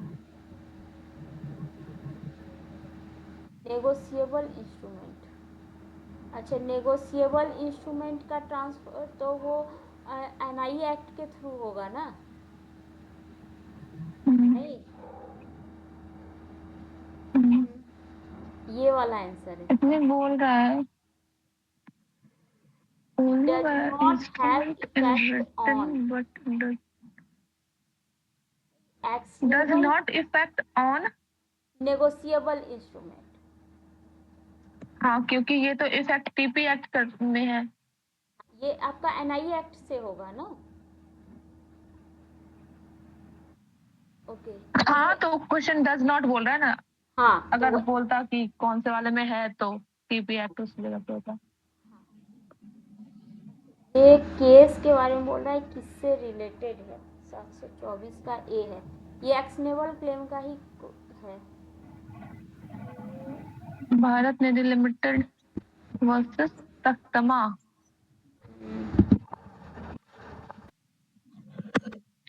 कौन सा केस था पूजा दिए? तख्तमाल। यही भारत निधि करके है ये। अच्छा दी वहां पे जो लिखा हुआ है वो इस केस का फॉर्मेट है ना? कौन सा ये? हाँ हाँ हाँ हाँ हाँ हाँ। ये जजमेंट है। अच्छा जजमेंट है। केस जजमेंट का है। फॉर्मेट क्या? केस तो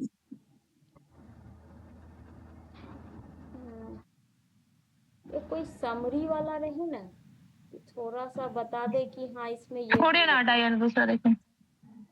वो आप चैट जीपीटी से ही देख सकते हैं पूजा दी, इस पे अच्छा से नहीं मिलेगा। गूगल पे कहीं कहीं मिल जाता है। चलो ठीक है, इसको ये बस इतना तो याद रख सकते हैं, ये जो है एक्शनेबल क्लेम से है।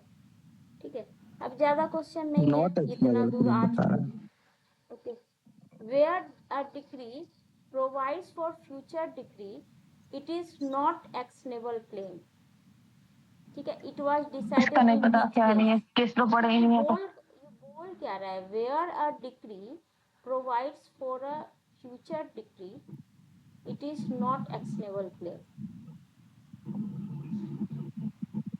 इस अच्छा ये बताओ कौन फ्यूचर सा डिग्री के लिए जो डिग्री प्रोवाइड कराई गई है वो एक्शनेबल क्लेम नहीं है। वो तो तुम उसका हिंदी बता रहे हो, अब ये पता नहीं फ्यूचर डिग्री के लिए कोई डिग्री, ये पता नहीं क्या है, तब इसलिए क्या कैसे और बता। वो ये बोला गया ना देखिए ये किस केस में है। हाँ वो तो है ही, ये चीज का मतलब क्या है ये नहीं समझ में आया, वो मैं बोल रही हूँ। ये फ्यूचर डिग्री क्या बोल रहा है ये।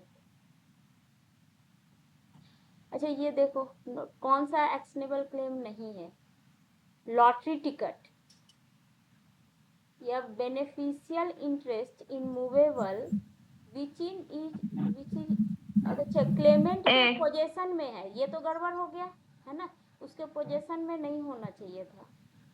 लॉटरी लाइफ इंश्योरेंस है बेनिफिशियल हाँ। Interest mobile property which is in position, तो पोजीशन जैसे आया वो तो नहीं होना का ना पूजा दी। आप ये क्लेमेंट क्या लिखा हुआ पूजा दी? जो क्लेम कर टिकट नहीं होगा, क्लेम करने वाले को लॉटरी क्लेमेंट टिकट कहते हैं। जो क्लेम कर रहा है ना उसको क्लेमेंट कहेंगे। इसका आंसर ना बी है, लॉटरी टिकट जो है ना एक्शनेबल क्लेम है, वो उस टाइप का हो जाएगा। वो कैसे? चार जो है नहीं है, इस ये हो जाएगा, उसमें आ जाएगा आपका कंटिंजेंट में आ जाएगा। अगर वो लॉटरी जीत गए तो वो तुम्हारी हो जाएगी, लॉटरी नहीं जीते तो तुम्हारी नहीं होगी। ठीक है, ये कंडीशन आ गया ना पूजा दी इसमें। कंडीशनल नहीं है, कंटिंजेंट वाला में आएगा। ये चारों तरह के एक्शनेबल क्लेम होते हैं ना।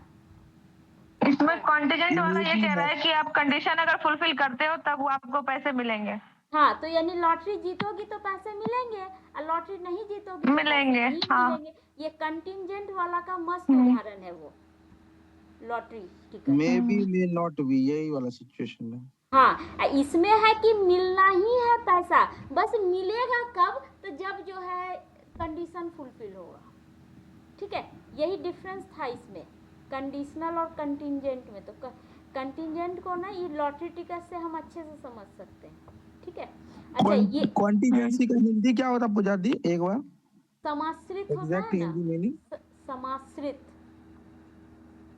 नहीं, कंटिंजेंट समाश्रित मतलब इंटरेस्ट कोई में और हिंदी हो गया ना, मतलब ऐसे वो था ना वेस्टेड इंटरेस्ट और कॉन्टिजेंट अब इंटरेस्ट जो अच्छी था। में अगर देखना चाहें तो ये अनिश्चित बोल रहा है, कंटिंजेंट का चैट जीपीटी अनिश्चित बोल रहा है, ऐसे टीपी एक्ट उसको समाश्रित, अनसर्टेन। हाँ, समाश्रित कर करके बोलता है, नहीं। अच्छा ठीक है, ये वाला जो है इसमें तो पोजीशन में नहीं होना चाहिए ना, तो ये गड़बड़ी है ना, तो ये एक्शनेबल क्लेम नहीं होगा। अच्छा, यहाँ पे है ए ने ट्रांसफर किया सी को एक कर्ज जो कि उसको मिलने वाला था किससे, बी से, ठीक है। तो a being then in due to be, मतलब अब जो है ए का भी कुछ पैसा जो है बी को बन रहा था, तो सी ने जो है बी को सू किया उस कर्जा के लिए, तो बी जो है इंटाइटल होगा सेट ऑफ करने के लिए, है ना। तो ये कौन सा होगा, ए। सी जो है अनअवेयर था क्या एट बोला द पूजा जी, डेट इसका ऑफ, मीनिंग थोड़ा समझाइएगा क्या? हाँ ये हम लोग पढ़े थे ना कि हाँ, जैसे कि उसको उसके बारे में पता ही नहीं था। ए ने कोई फ्रॉड किया है बी के साथ। नहीं, वो वाला नहीं, फर्स्ट वाला इलस्ट्रेशन देखो, वो वाला के अनुसार है ये, कि जो है जैसे कि देखिए विनीत के लिए बोल रही हूँ, जैसे कि आपने 1000 रुपया जो है मेरे से लिया, ठीक है, मेरा 1000 रुपये का जो है आपसे क्लेम बनता था, तो आपसे जो मेरा 1000 रुपया का क्लेम बनता था, मैंने उसको जो है पिंकी को ट्रांसफर कर दिया, तो अब पिंकी आपसे पैसे लेगी, जो मेरा बनता था, अब जो हम लेते आपसे पैसा, अब पिंकी लेगी, लेकिन फिर जब पिंकी आपको, आप जो है पिंकी को पैसे नहीं दे रहे हो, तो ये कोर्ट गई, तो आपने क्या कहा कि मेरे से आप ऑलरेडी 200 रुपया जो है क्या कहते हैं लिए हैं, हम जो है 200 रुपया ऑलरेडी लिए हैं ट्रांसफर से पहले, तो फिर पिंकी को ना 800 रुपये ही मिलेंगे, है ना। तो ये जानकारी होनी चाहिए, मतलब कि ये, तो वही ये पूछ रहा है कि क्या अनअवेयर था ट्रांसफर के समय उस पैसे के लिए, वो जो 200 रुपये है ना, उसी की बात हो रही है कि सी जो है वो अनअवेयर था डेट ऑफ सच ट्रांसफर, फिर बोल रहा है कि notice has aware of it after the transfer, फिर बोल रहा है कि यस, पहले तो ये है कि यस ही होगा क्योंकि उसको सेटअप करने का तो अधिकार है ही, ठीक है, तो यस तो होगा, तो अब क्या है कि अनअवेयर था या अवेयर था, अवेयर अवेयर हो जाएगा, अवेयर।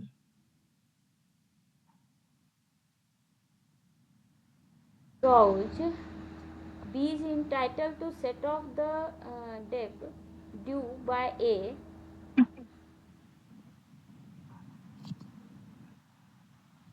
ये तो गलत है, सेट ऑफ सब्जेक्ट टू है ना। अब ये अवेयर ना, मेरे ख्याल से अवेयर हो या नहीं हो, दोनों ही केस में ये पैसे क्या, इसका ए है अवेयर बी, अगर अवेयर होगा तो वो वही तो, अवेयर अगर अवेयर होगा तो वो 1000 क्यों क्लेम करेगा, 1000 क्यों मांगेंगे हम विनीत से, हम अगर अवेयर होते तो 800 ही मांगते ना। सही बोली तो, हाँ, इसीलिए ए ही आंसर है, अनअवेयर था वो, चलो ये चीज क्लियर हुआ। हो सकता है।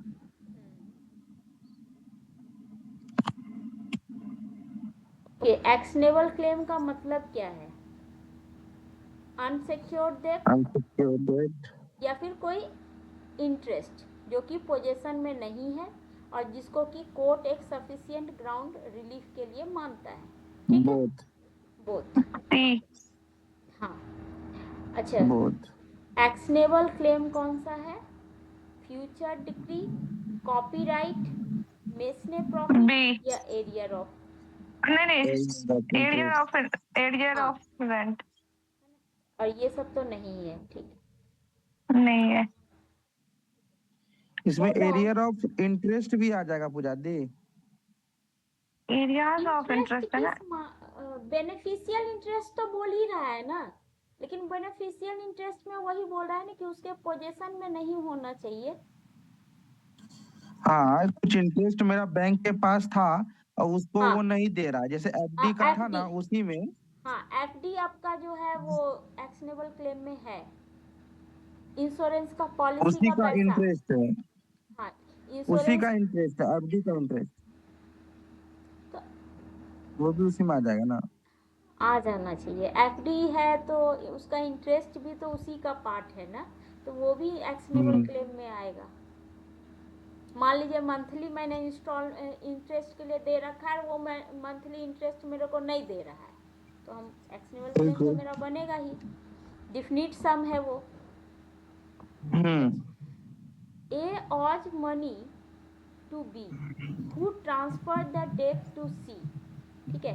B then demand the debt from A who not having received notice of transfer, ठीक है।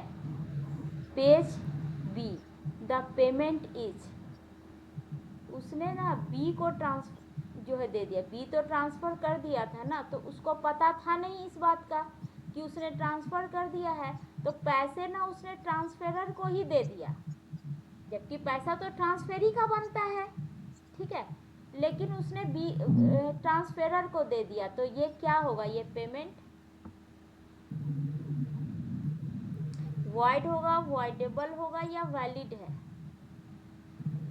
वॉइड होगा। राइट। पैसे की उसको तो नोटिस नहीं था ना, तो क्या कहते हैं उसने जो है बी को दे दिया, ठीक है। तो ए का तो जिम्मेदारी खत्म हो गया ना। अब जो भी प्रॉब्लम है बी और सी के बीच प्रॉब्लम है। सी को पैसे चाहिए, वो ए से चाहिए था, चूंकि ए ने पैसा बी को दे दिया, तो अब पैसे कौन देगा? तो अब बी देगा। बी देगा। बी बी देगा तो ठीक है, नहीं देगा तो बी का सू बी पे करेगा। लायबिलिटी आ जाता है ये चीज का। हाँ, तो जो है आपका ये सू करने वाला वॉइड ही होगा। वैलिड होगा मेरे ख्याल से, ये डी है ना। सी जो है ना ए को सू नहीं कर सकता, वो बी को हाँ सू करेगा। हाँ, बी को करेगा ना वो। अब इसमें देखे थे हम लोग 136 या 7 पढ़े थे ना, सॉरी 136 7 नहीं, मतलब 36 37, उसमें जो है हम लोग ये चीज पढ़े थे कि पैसे जो है अगर इसको नोटिस नहीं है ना, तो वो इसको दे देगा ना, तो कोई दिक्कत नहीं है। अब जो है ये इससे ले लेगा, है ना, ले लेगा, दे देगा तो ठीक है, नहीं देगा तो उसका एक्शनेबल क्लेम बनेगा, चाहिए उसको।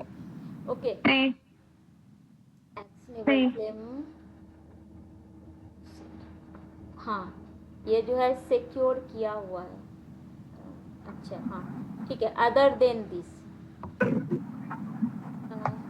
Which of the properties transfer can be transferred, है ना, इसमें भी सेम रिपीटेशन है, ठीक है, ये हो जाएगा। अच्छा कौन सा नहीं है? वही वही। मेस ने प्रॉफिट, है ना।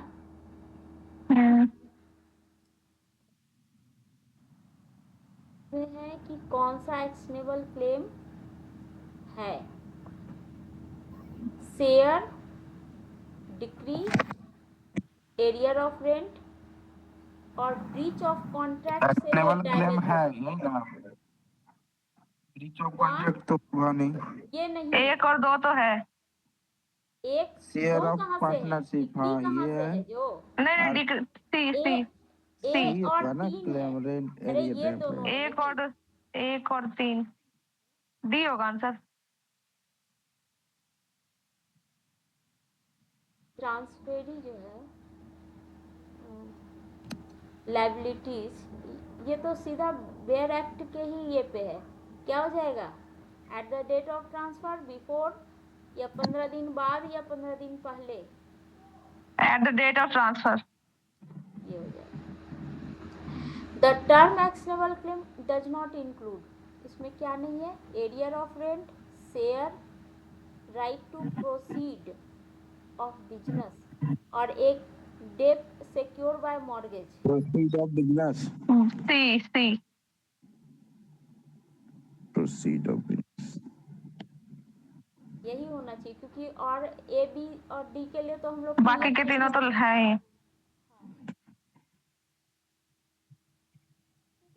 हो रहता है क्या चीज पर? ये 752 का डी आंसर किस हिसाब से? अच्छा, डज नॉट इंक्लूड बोल रहा है अच्छा जी। मॉर्गेज डज नॉट इंक्लूड, ये तो जो है सिक्योर्ड डेट है ना, तो ये इसमें नहीं आएगा ना। Does not. यही है आंसर। ओके, चल ये नॉट नहीं दिखता है ना तो गड़बड़ हो जाता है। आउट ऑफ द फॉलोइंग कौन सा एक्शनेबल क्लेम है? मॉर्गेज ए डेट। मॉर्गेज डेट कहाँ है? वो तो मॉर्गेज डी में डी तो सिक्योर्ड चले गया ना, प्रोविडेंट डी फंड डी होगा। D provident fund. अच्छा, कौन सा है? कौन सा है? ए ए हाँ, डोअर वाला। टॉट नहीं होगा, मेसने प्रॉफिट नहीं होगा, कॉपीराइट नहीं होगा। अच्छा, राइट टू सू वो ए डैमेजेज एक्शनेबल क्लेम है। डैमेजेज को, अरे डैमेज कैसे होगा? Right to sue for damage जो है डैमेज। ना, ये डैमेज तो ये फिर अनलिक्विडेटेड हो गया मेरे ख्याल से। 755 ये का तो बी है। टॉट में आ गया ना वो तो डैमेज। ये अनलिक्विडेटेड हो गया ना, अनसर्टेन है, तो एक्शनेबल क्लेम नहीं होगा।